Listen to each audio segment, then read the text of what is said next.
그 36페이지 보면 리모델링 기본 계획 있죠. 그거 나중에 뒤에 나와요. 나오는데 거기 적어 놓습니다. 수립자 36페이지에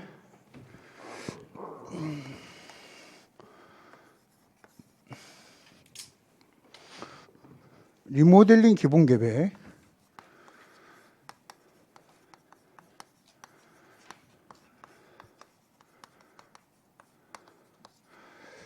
여기 밑에다가 이렇게 해가지고요. 그 옆에 예벽이 있어요.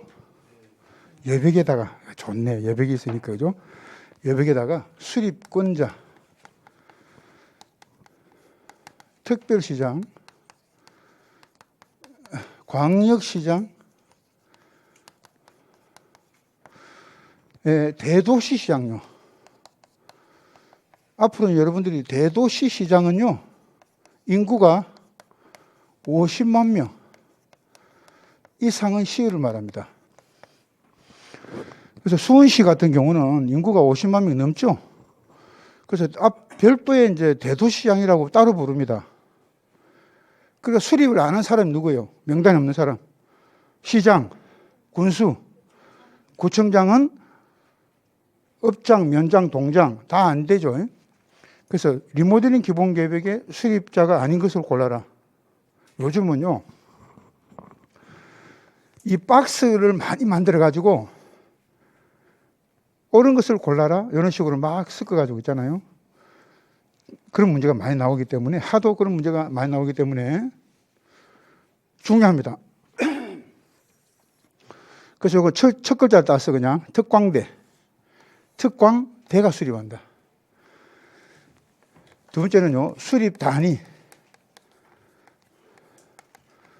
요거는 10년 단위 계획입니다. 그래서 이번 시간에 이제 기본 과정인데, 앞으로 여러분들이 10년 단위 계획하고 10년마다 하고는 틀린 거예요. 그래서 10년마다 하면 틀립니다. 그래서 이제 우리가 처음에 공부하신 분들은, 선생님, 아니, 10년마다나 10년 단위나 같은 거 아닙니까? 틀립니다. 왜 다르냐 말씀드릴게요. 10년마다라는 거는 정기라는 겁니다. 정기적으로 하는 거예요. 예, 따박따박이란 말이 아시죠? 따박따박. 정기적으로. 10년 단위 계획은 비정기적인 계획입니다. 정기적으로 하는 게 아니에요. 그런데 한 번 할 때 몇 년을 묶어라.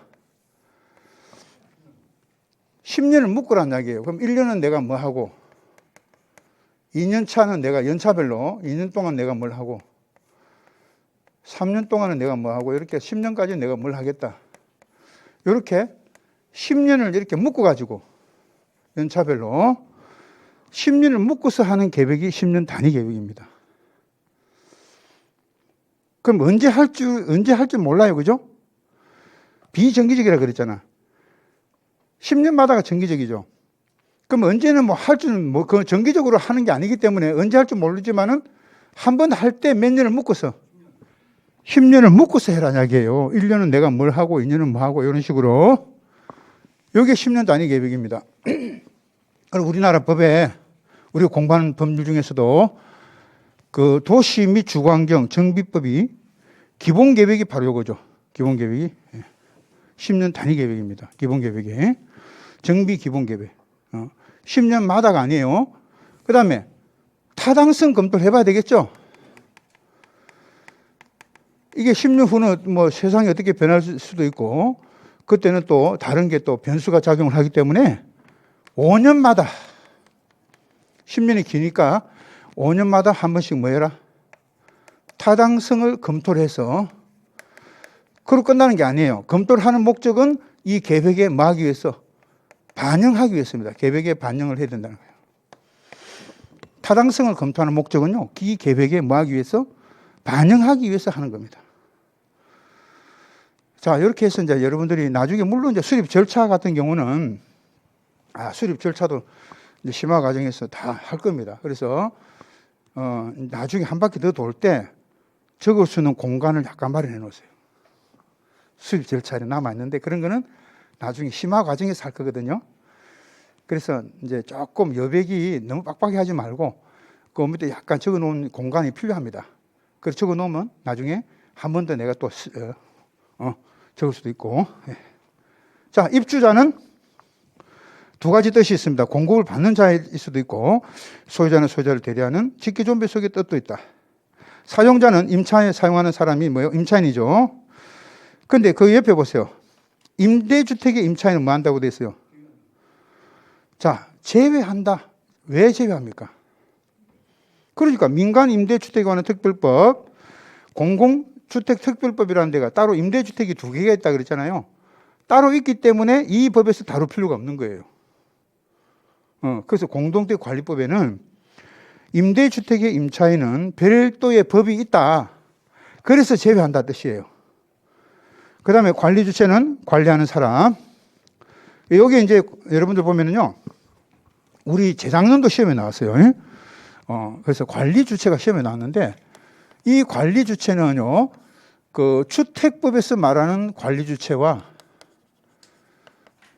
그리고 다음에 우리가 공부해야 될 게 무슨 법이죠? 공동주택관리법에서 나오죠. 유일하게 있잖아요. 이건 똑같아요. 동일합니다. 그럼 왜 주택법이나 공동주택의 관리법이나 관리주체가 똑같았냐면은 원래 이 관리주체는 무슨 법에 있었다는 겁니까? 주택법에 있었는데 주택법에서 떨어져 나간 거예요, 이게. 그 역사를 알면 좀 편하잖아요. 그래서 옛날에는요, 우리가 주택법에 보면요, 옛날 법에는 건설, 공급, 관리해가지고요, 공동주택 관리령이라는 게 있었어요. 대통령령으로. 이게 이제 별도로 독립해 나간 겁니다. 요 관리 파트만. 나는 이제 몸집이 너무 커서 니하고 같이 살기 싫어. 나는 별도의 독립해서 나가서 살 거야. 원래 둘이서 동업을 했거든. 동업을 했는데 동업자가 너무 커진 거예요, 범위가. 그 니하고 같이 못하고 분가해서 내가 나가겠다. 따로 독립해서. 그럼 나가려면 나가라. 그렇게 나간 게 공동주택 관리법입니다. 옛날에는 뭐였는데? 대통령령이었는데 뭐로 바뀐 거 이제? 법으로 성격되면서 따로 잘 살고 있는 거죠. 옛날에는 내 밑에 있었는데, 내 밑에 있었는데 이 친구가 성공해가지고 잘 살고 있네? 이렇게 된 거야. 그래서 뭐하다? 동일한 겁니다. 그러니까 이게 역사를 알게 되면은요, 굉장히 이게 똑같단 말이야. 관리법에도 똑같은데. 자, 내 사주가. 여러분들 사주가 뭐죠? 네 가지 기둥. 뭐예요? 태어난, 연, 월, 일, 시까지 있어요. 시. 몇 시까지? 그게 네 가지 기둥입니다. 사주입니다. 내 사주가 관리사무소장이야. 사무소장임. 딱 끝나죠. 이게 관리주체입니다. 아니, 관리주체잖아요. 자, 내 사주가 관리사무소장임? 딱 나오잖아요. 자, 사가 뭐죠? 사업주체. 주가 뭐죠? 주택 관리업자. 관리사무소장 임이 두 가지입니다. 임대사업자하고 주택임대 관리업자. 그죠?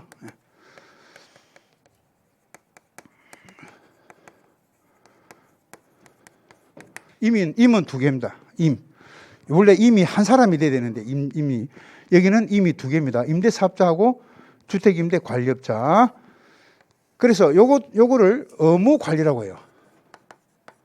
사업주체는 의무적으로 관리해야 됩니다. 주택관리업자는 위탁이죠. 스스로 하는 게 아니잖아요. 누가 시켜야 한다. 관리사무소장은 스스로 하는 거죠. 자기들끼리 주민들이 소장 뽑아가지고 스스로 관리한다. 자치관리. 요거는 임대관리라고 합니다. 무슨 관리? 임대관리라고. 임대주택법이 따로 있죠. 그래서 요거 세 개만 주택법하고 공동주택관리법에서 따로 관리를 하게 되고요. 법률 이름이 공동주택관리법에서 관리하겠다. 임대관리는 민간임대주택에 관한 특별법. 따로 법률이 만들어진 거예요. 이렇게 임대관리에 대해서는. 그러니까 따로 특별법을 만들어서 우리가 따로 하겠다. 따로 나가서 관리를 하겠다 이겁니다. 이거는 너네들이 다루지 마라 이거죠. 그래서 아까 말씀드린 대로 이 주택법에서 임차인을 제외하는 이유가 아시죠? 따로 특별법을 만들어 놓은 거예요. 너네들 다루지 마. 우리가 따로 특별법을 만들어서 할게. 이렇게 된 거예요. 관리를 따로 하겠다는 거예요. 그래서 임대 관리는요, 따로 특별법을 만들어서 할 정도로 국가의 보호를 받고 있다 보시면 돼요. 임대 관리는. 되겠습니까? 임대 관리는 국가의 보호를 받는다. 따로. 뭐 이거는 보호를 받지 않는 건 아니겠지만. 자, 그래서 관리 주체가 딱 나옵니다. 내 사주가 그렇게 나오고 관리사무소장님 딱 나오죠. 그렇게 기억을 하시는 게 좋고요. 자, 드디어 한 장 넘겨보세요. 이제 건설 파트로 이제 총칙이 끝나고 건설인데, 자, 이 건설은 제가 시킨 대로 해야 됩니다. 필기는 안 해도 돼요. 근데 여러분들이 뭐 전체적인 어떤 흐름을 알고 있어야 되니까, 뭐 하시면 더 좋고, 안 하셔도 관계는 없어요. 예. 자, 지금 사업 주체에 대해서 할 거예요. 사업 주체는 다른 말로 시행자입니다. 사업 시행자, 같은 말이에요. 시공자는 아닙니다. 시공자는 공사를 하는 사람. 그래서 시행자와 뭐는 다르다. 시공자는 다르다. 예. 그래서 이제 그러니까 같은 회사가 할 수는 있는데, 시행도 하고 시공도 할 수는 있어요. 할 수 있죠. 개념이 다르다는 말이에요. 제가 말씀드린 거는 개념이 다르다는 거예요. 예. 뜻이 다르다. 그럼 사업 주체는 크게 나누면은 무슨 사업자도 있고, 등록 사업자도 있고, 뭐도. 요 B는요, 안일 B자요. 안일 B자. 아니, 비등록 사업자. 그러면 등록 사업자는요, 등록을 하기 위해서는 일정한 등록의 요건을 갖춰야 돼. 등록 요건 갖추고 뭐가 없어야 돼요? 결격 사유가 없을 것이 요구된다 이거죠. 이거 두 개를 이제 조건으로 갖춰가지고요. 등록 사업자가 되는 길은 이거 두 개를 갖춰서 이렇게 갖춰가지고 등록을 신청하러 가야 돼요. 가만히 있으면 뭐 해주나? 그죠? 그러니까 등록 신청을 누구한테 해야 되냐? 등록 사업자가 되려는 사람들은 이런 식으로 등록 신청을 국장한테 해야 됩니다. 자, 제가 앞으로 이제 국장 하면은 중간에 점이 있죠, 그죠? 국토교통부 장관을 말합니다. 일반적인 국장이 아니고 중간점이 있잖아요. 중간점이 있을 때는 국토교통부 장관을 말합니다. 너무 기니까 제가 만약에 한번 해볼까? 국토교통부 장관 이렇게 쓰면은요, 쓰는 시간이 다 쓰다가 뭐 시간 다 끝납니다. 그래서 줄이겠습니다. 앞으로 국토교통부 장관 이런 식으로. 너무 바쁘면은 국장. 그러면 국장이 바쁘지 않아서 바쁜 사람이죠. 바쁜 사람이니까 이 사람을 이런 식으로 위탁을 시킬 수도 있습니다. 야, 니가 좀 대신해서 좀 해주면 안 돼? 예, 위탁을 시킬 수 있어요. 요 위탁 받은 사람을 등록 수탁기관이라고 합니다. 무슨 기관? 등록을 수탁받죠. 예, 등록 수탁기관이 됩니다. 위탁을 시키면. 그럼 보통 이런 말이 없으면은 누구한테 하지 마. 근데 뭐가 나오면, 위탁이라는 말이 나오면 누구한테 해야 돼요? 등록 수탁기관이 누가 되냐면은, 지금 한국부동산원, 옛날에 여러분들이 이제 한국감정원이라고 있었죠. 한국감정원이 명칭이 바뀌었습니다. 한국감정원이 한국부동산원으로 명칭이 바뀌었죠. 그리고, 그 평촌에 가니까 국토연구원이라는 데가 있습니다. 있죠? 국토연구원. 예. 그 다음에, 한국토지주택공사.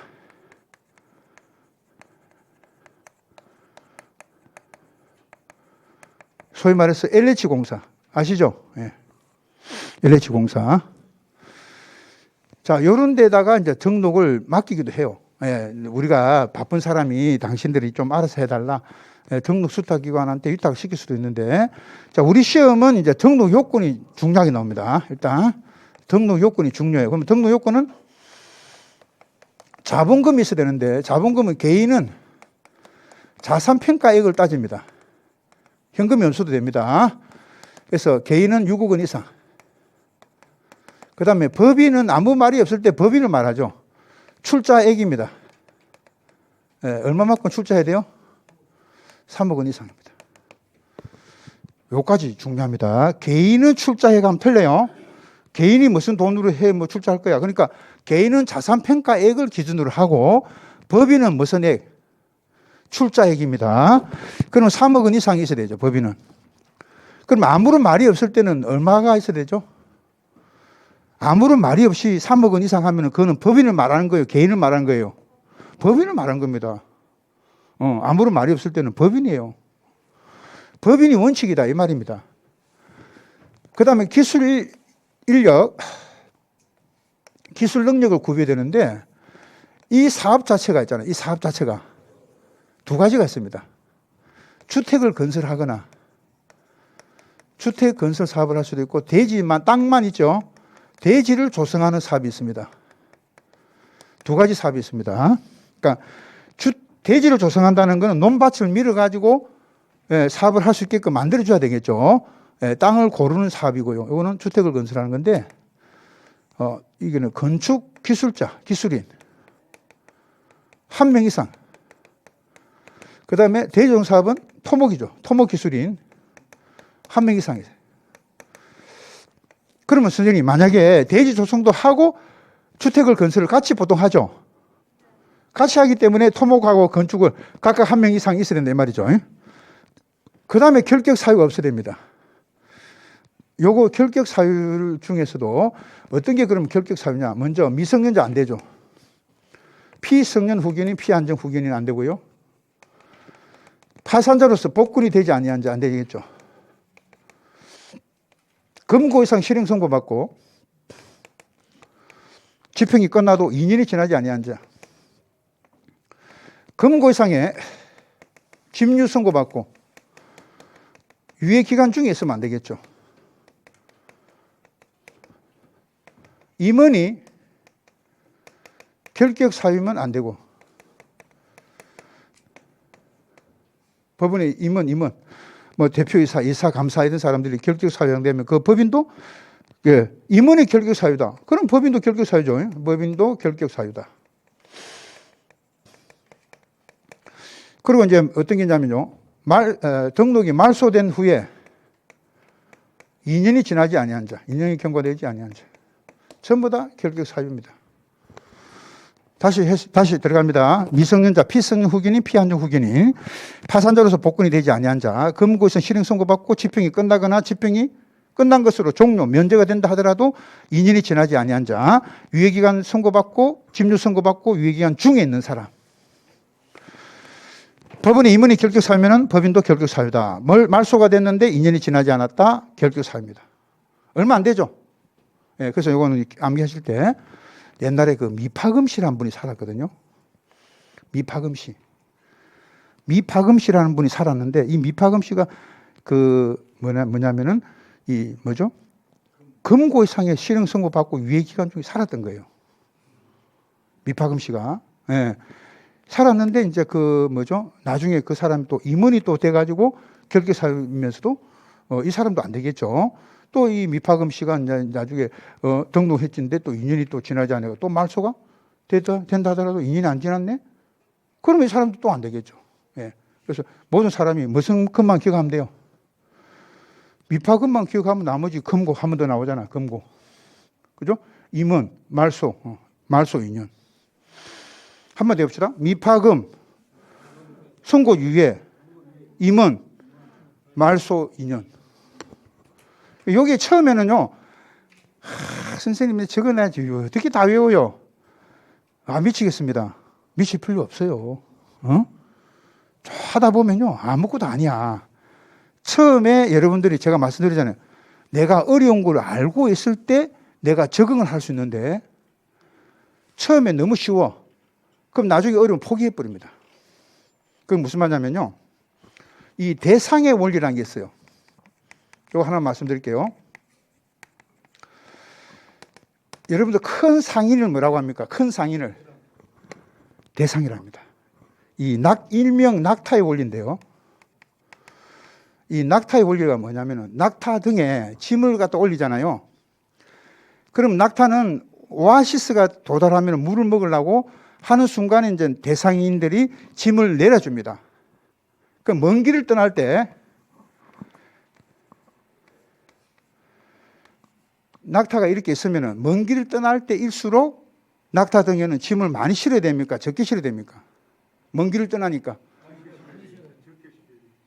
많이 실어야 됩니다.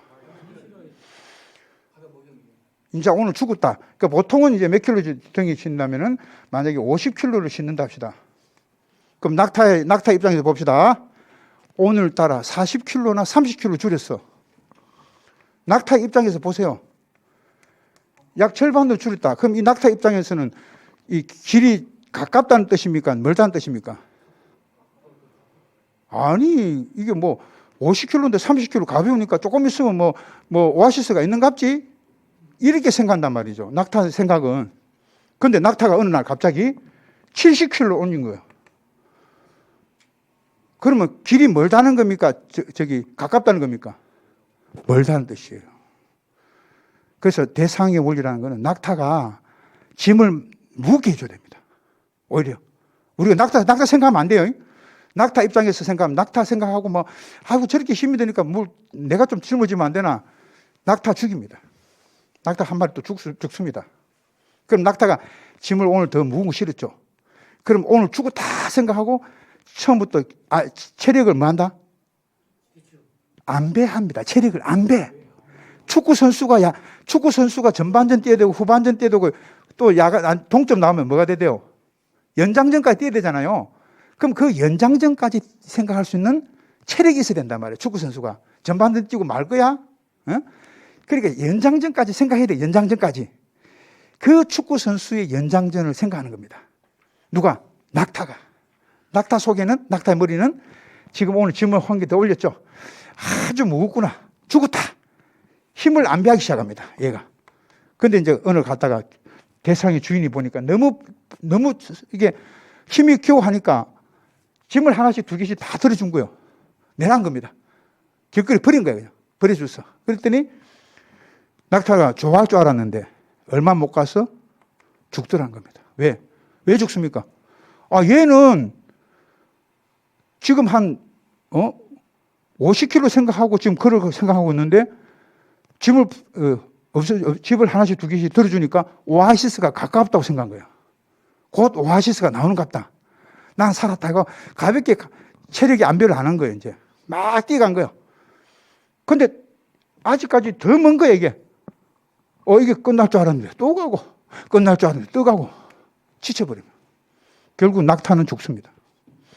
오늘 제가 말씀드리고 싶은 거는 낙타의 원리.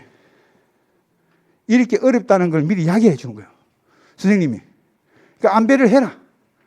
당신들이 안배를 해란 이야기예요. 근데 처음부터 쉽다. 쉽게 해보면 나중에 여러분 지치면 어떻게 돼요? 같이 지쳐버려요. 포기해버립니다. 그러니까 어렵다는 거 알면은 처음부터 안배를 한단 말이죠. 멀리를 바란 이야기입니다. 멀리를. 지금 어려운 거 이건 아무것도 아니다는 거예요. 예. 낙타의 입장에서는 아무것도 아닐 수가 있어요.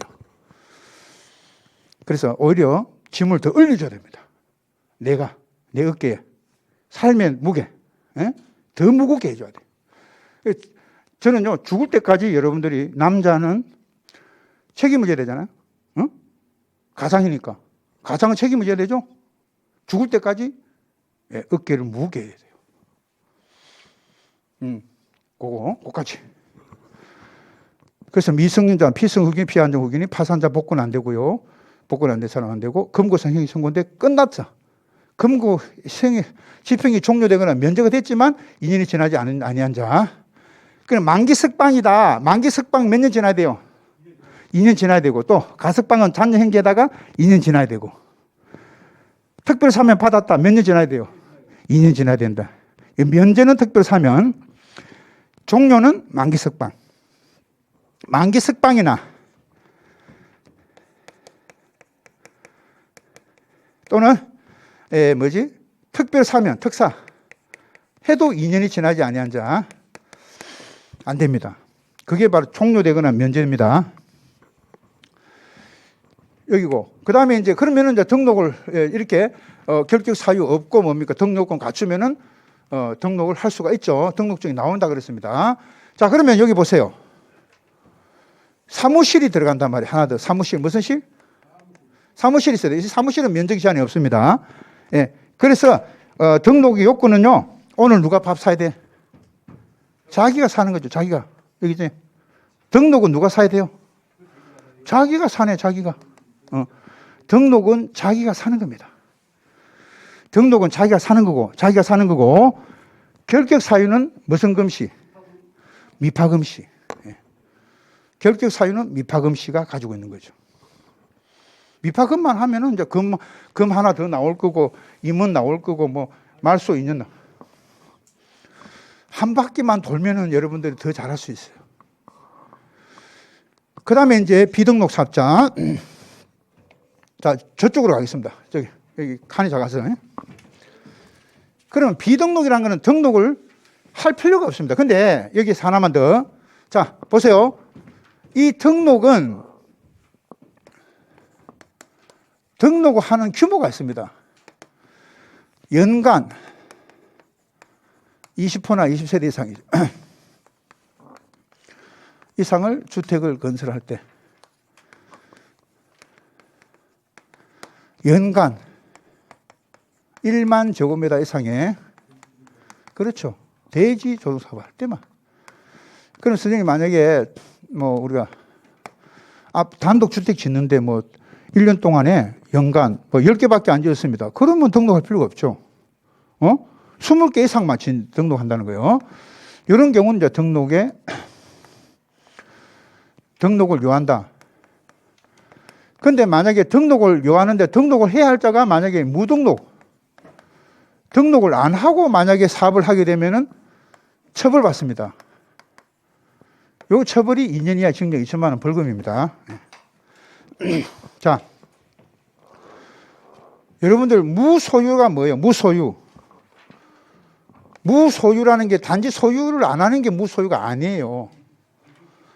소유를 할 수 있음에도 불구하고 소유 안 하는 게 무소유입니다. 소유를 내가 얼마든지 할 수 있지만 마음을 비워가지고 소유를 안 한다는 거예요. 그게 무소유입니다. 무조건 소유 안 하는 게 아니고. 예. 여기 그겁니다. 등록을 해야 할 자가 등록을 안 하는 거죠. 무등록이라는 거는. 무슨 해야 할 자가? 등록을 해야 할 자가 등록을 안 했을 때 처벌하는 겁니다.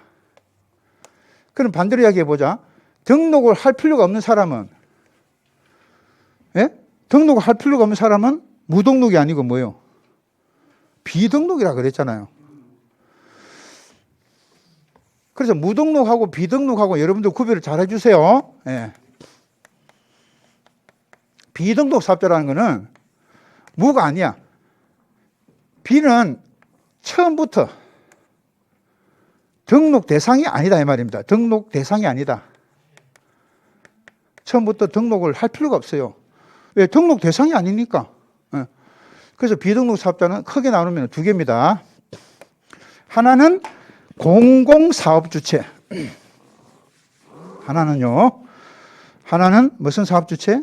공공사업주체고 하나는 공동사업주체입니다.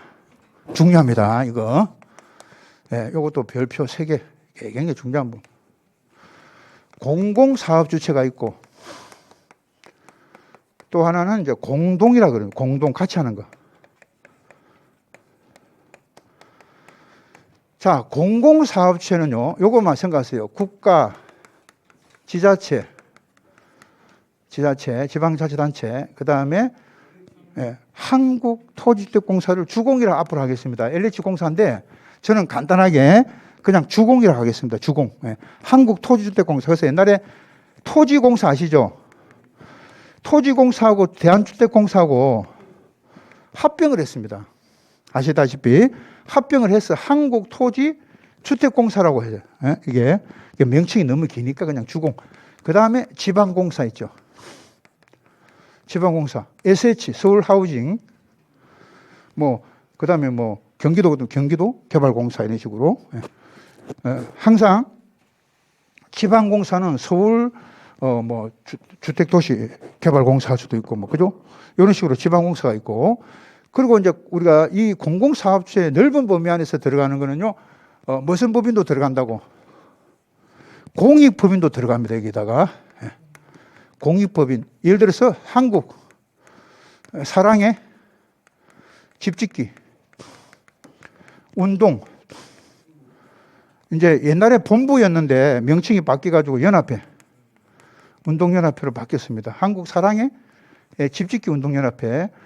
이런 공익법인도 그 넓은 범위 안에서는 등록을 안 하죠. 공익법인. 그 다음에 공동사업주체, 공동으로 한다는 거예요. 그럼 공동은 세 개 나는 세 개. 토지 소유자도 공동으로 할 수가 있고, 주택조합도 공동으로 할 수가 있고, 물론 이제 세대수를 증가하지 않는, 증가 없는 리모델링은 여기서 사업이 아니잖아요. 리모델링 조합은 제외됩니다. 왜 그러냐면, 아니, 세대수 증가 없이 리모델링만 한대. 그건 조합을 할 필요가 없어요. 그래서 리모델링 조합은 제외되고, 사업이 아닙니다. 리모델링 행위만 한 거예요. 그래서 리모델링은 세대수를 증가할 때만 이제 여기다 들어가고, 증가하지 않을 때는 들어갈 필요가 없어요. 그 다음에 우리가 고용자, 이 고용자, 근로자를 고용하는 법인, 근로자를 고용하는 법인을 말합니다. 고용하는 법인. 근로자를 고용하는 법인이거든요. 그럼 토지 소유자하고 누가 오냐? 등록된 사람, 등록사업자하고 하는 거예요. 아까 저 등록사업자 있죠? 등록사업자가 되면은, 같이 할 수 있고. 주택조합은 등록사업자도 할 수 있고. 이거 말고 지자체라든가 한국 토지주택공사 주공하고도 할 수 있고, 그 다음에 지방공사하고도 할 수 있고. 그런데 고용자는 또 등록사업자가 해야 됩니다. 그래서 등록사업자는 약방의 감초처럼 다 들어가죠. 그죠? 여기도 들어가고 뭡니까? 다 공통적으로 들어가는 것은 무슨 사업자? 등록사업자는 공동사업주체로서 다 공통적으로 들어가요. 그럼 토지 소유자와 등록사업자 그리고 조합은 공동으로 뭐 해야 된다? 시행할 수 있다고 끝내야 돼요. 끝에 말이 하여야 한다면 의무가 아니지. 이게 공동으로 시행할 수 있다는 것은 해도 되지만은 안 해도 된다는 겁니다. 그럼 만약에 안 해도 된다, 안 해도 될 때는 등록해야 되는 거죠. 이해되세요? 공동을 할 때만 뭐 하지 않아도 되고, 등록 안 해도 되고, 만약에 단독을 하려면 등록해라는 이야기예요. 아시죠? 공동을 할 때만 묻혀 가는 거예요. 얘가 다 등록되어 있는데 니네도 할 거냐? 하지 마. 이렇게 되는 거죠. 근데 고용자는, 잘 보세요. 고용자는 등록사업자와 공동으로 시행하여야 한다고 되어 있습니다. 책에 보면은. 해야 한다. 하여야 한다. 의무죠. 그래갖고 우리 시험에 뭐가 나오냐면은 이 할 수 있다 하고 하여야 한다. 요걸 바꿔가지고 그러니까 포인트를 공부를 할 때 포인트를 여러분들이 공부를 할 때 뭐를 포인트를 잡아야 돼요? 하여야 한다, 할 수 있다. 요거를 포인트를 잡아야 되는 거예요. 그래서 여러분들 공부는요, 이 낚시를 할 때 보면요, 낚시 안 되는데 막 계속 있어 집어넣어. 하루 종일 있어봐. 낚시 안 돼요. 포인트가 있어, 낚시는. 그럼 낚시 안 되잖아. 딴 데 옮겨야 돼, 빨리. 갯바위 갔는데 낚시 안 되죠? 안 되는 데 있으면 포인트를 옮겨야 된다고. 옮기면 돼요, 분명히. 여밭이 노는 고기가 다 다르거든요. 저도 한 15년 동안 또 주말만 되면 부산에 있을 때, 젊을 때, 지금 이야기 아닙니다. 젊을 때 이야기예요. 동호회 있죠, 동호회. 주말만 되면 갔어요, 제가. 근데 한 15년 하다가 그것도 제가 많아서 제가 낚시도 하지 말아면 안 해야 돼, 또. 신의 계시를 받아서 그다음부터 안 합니다. 이게 또 계시가 있다고. 분위기 영 안 좋네요. 자, 아무튼, 예, 이 공동사업 주체하면은 여러분들이 이제 요 세 가지 중에서 이렇게 공동을 하기 때문에 공통적으로 들어가는데 특히 뭐가 나오냐면은 주택조합이 나와요. 주택조합을 보세요. 다른 사람은 할 수 없는데 지자체도 하고 주공도 갖다 붙고 지방공사도 갖다 붙죠. 그죠? 아니, 토지 소유자는 여기 안 덤비잖아. 이런 분들이 안 덤빈단 말이야. 또 고용자도 안 덤비죠. 근데 조합은 누가 덤빈다, 지금? 지자체도 막 응원해 주는 거야. 아, 우리가 도와줄게. 주공도 막, 지방공사. 예. 자, 그래서 주택조합 나오면은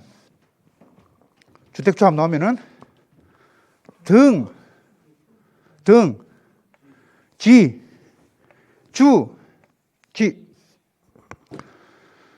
자, 내 등이 너무 무거워.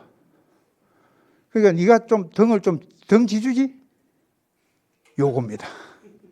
등 좀 지줄래? 등 지주지? 요겁니다.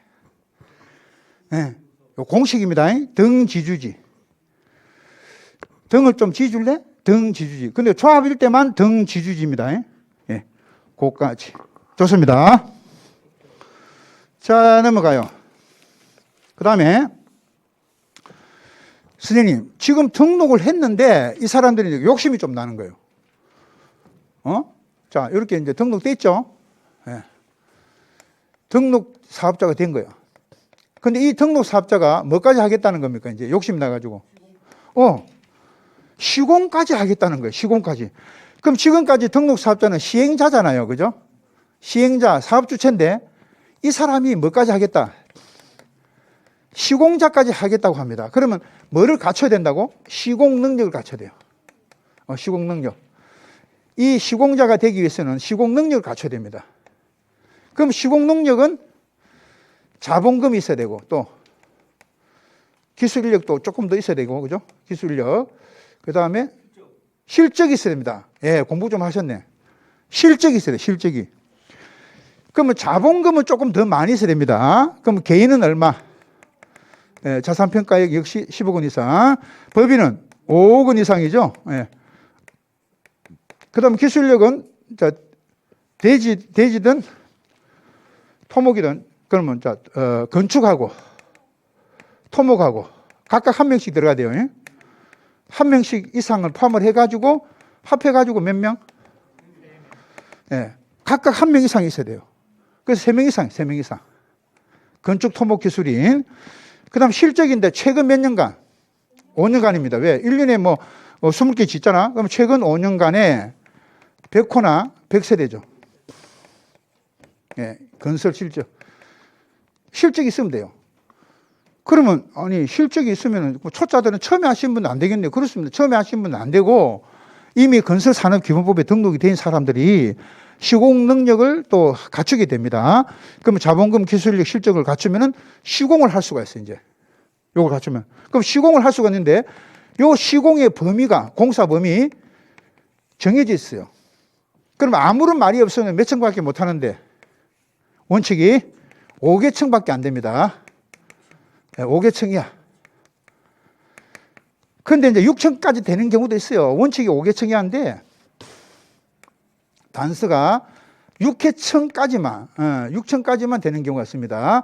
요 경우는 각 층의 거실의 바닥 면적의 합계가 300 이내마다, 300제곱 이내마다 무슨 계단? 직통 계단이 설치되어 있다. 그러면은 6개층까지는 허용하겠다는 거예요.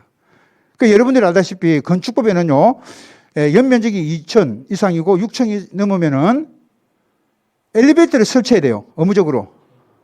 근데 6층인데 엘리베이터를 설치 안 하려면은 각 층의 거실에 바닥면 합계 300 이내마다 한 개소 이상의 직통 계단을 설치할 때는 그러하지 아니한다는 규정이 있어요.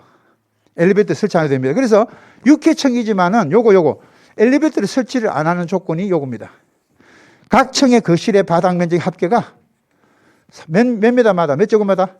300제곱미터, 300제곱 미터 이내 직통 계단을 설치했단 말이에요. 그럼 뭐가 설치 안 해도 돼요? 엘리베이터가 설치 안 해도 됩니다. 그래서 6계층까지는 가능하다는 거예요. 원래는 6계층 넘으면 엘리베이터 설치해야 됩니다. 6계층 이상이고, 그 다음에 뭐예요? 연면적이 2,000제곱미터 넘으면 반드시 엘리베이터 설치해야 되는데, 그 건축법에서 설치 안 하는 조건이 뭐냐? 요겁니다. 각 층의 거실의 바닥 및 합계가 300제곱 이내마다 직통 계단을 설치할 때는 엘리베이터를 설치하지 않을 수도 있다. 이런 규정이 있어요. 그래서 6계층까지를 이렇게 되면은 설치할 수 있는 거예요. 엘리베이터 설치하지 않으면 되니까. 그 다음에 예외적으로 6계층 이상도 된다. 그러려면은 아파트 건설 실제 공동택은 6층 이상의 아파트, 왜 그런다면은 공동택 해봤자 이제 아파트 아니면 연립 다세대인데 연립과 다세대는 단지형 해봤자 5계층밖에 안 되잖아요. 그것도 건축인이 심의받아서. 아파트밖에 더 있습니까? 6층 넘는 거는. 그러니까 6층 이상의 아파트 건설 실적이 있거나 또는 뭡니까? 최근 3년간 몇 세대? 300세대죠. 300세대 이상의 무슨 주택? 공동주택의 건설 실적이 있어야 됩니다. 자, 300세대 이상의 공동주택의 건설 실적. 공동주택의 건설 실적이 있어야 된다. 그러면은 몇 층까지 지을 수 있어요? 6계층 이상. 그래서 여러분들이 우리 시험에 얼마나 디테일하게 나오냐면요. 요게 시험 나왔어요, 요게. 최근 3년간 요거. 300. 갈로 속에, 그 숫자를 집어넣으셔요. 이렇게 시험 나왔어요. 여기 최근에 나온 거예요. 결국 뭐냐? 다 해야 돼요. 다 해야 돼요. 지금 우리 공부한 거 있죠? 다 해야 돼요. 낙타의 원리. 여러분들은 오늘부터 짐을 한 개 더 질문했다. 인생의 짐. 이 법규라는 과목에서 한 10kg를 여러분들 어깨에다가 제가 하나씩 다 드린 거예요.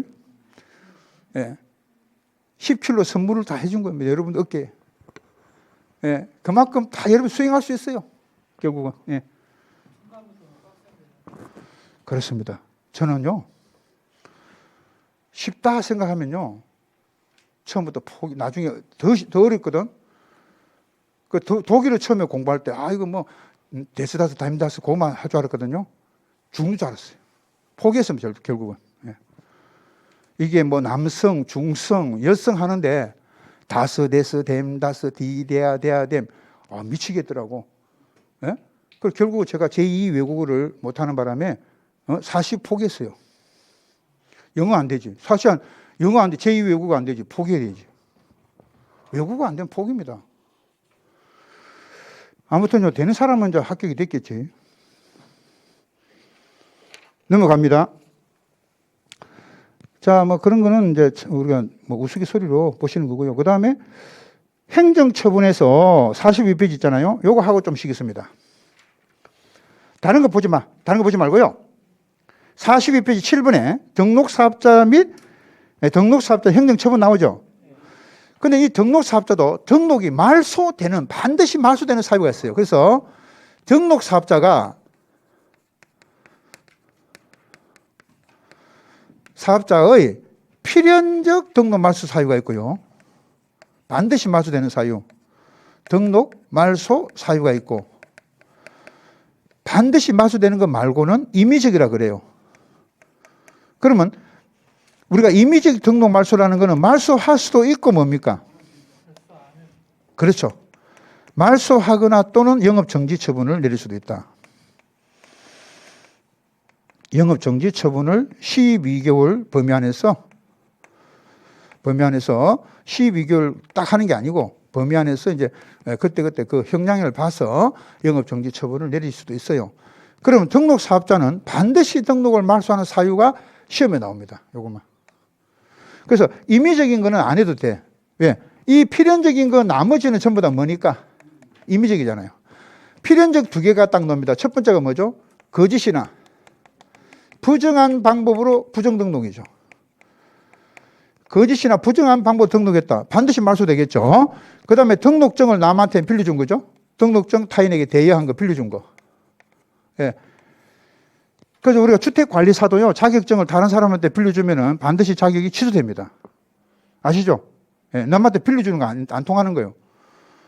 예, 그래서 주택관리사도 자격증이 있는데 남한테 빌려줘가지고 그 사람 이름으로 막 해가지고 돈 얼마씩 내가 보내라. 공인중개사도 있잖아요. 자격증 따놓고 이름만 자기 이름 걸고 한 달에 얼마씩 돈을 보내주는 사람 있어요. 근데 그는 발각되면은 자격 취소입니다. 아시죠? 모든 게. 그래서 여기 보면은 거짓과 부정한 방법 등록증 돼요. 그럼 책에 보면은 몇 번과 몇 번이죠? 1번과 5번을 빨간 줄로 밑줄 쫙 해놓으세요. 밑줄 쫙. 1번, 5번을 밑줄 쫙. 그럼 나머지는 전부 다 뭐죠? 임의적이다. 예를 들어서 우리 시험에 이렇게 나왔습니다. 표시 광고의 공정화에 관한 법률에 따라서 처벌을 받을 때는 반드시 등록을 말소해야 된다. 틀렸죠? 예. 택지개발촉진법을 위반해서 택지를 전매했다. 등록을 말소해야 된다. 틀렸죠? 문항에서 나올 수가 있습니다. 그렇기 때문에 뭐 이거 두 개 빼놓고는 전부 다 임의적인 거예요. 등록을 말소할 수 있다. 그럼 말소하거나 영업정지처분을 하겠다. 이 말이죠. 요거는 말소하여야 한다로 끝나죠. 끝에가. 예. 필연적이니까 끝에가 뭐죠? 말소하여야 한다. 여기는 말소할 수 있다로 끝나는 거죠. 예. 임의적이라는 거는 말소할 수 있다로 끝나는 거고요. 끝나야 되는 거고, 필연적이라는 거는 말소를 해야 한다라고 끝나야 됩니다. 해야 한다. 이렇게 끝나는 거죠. 그럼 예를 들어서 하나만 해봅시다. 등록증을 타인에게 대여했을 때는 말소할 수 있다. 틀렸죠? 등록증 대여는 말소를 해야 한다. 예, 그게 동그라미. 예. 자, 그리고 공동사업주체에서 44페이지 아까 말씀드린 거예요. 자, 좀 쉬었다가 46페이지 조합으로 가겠습니다. 예.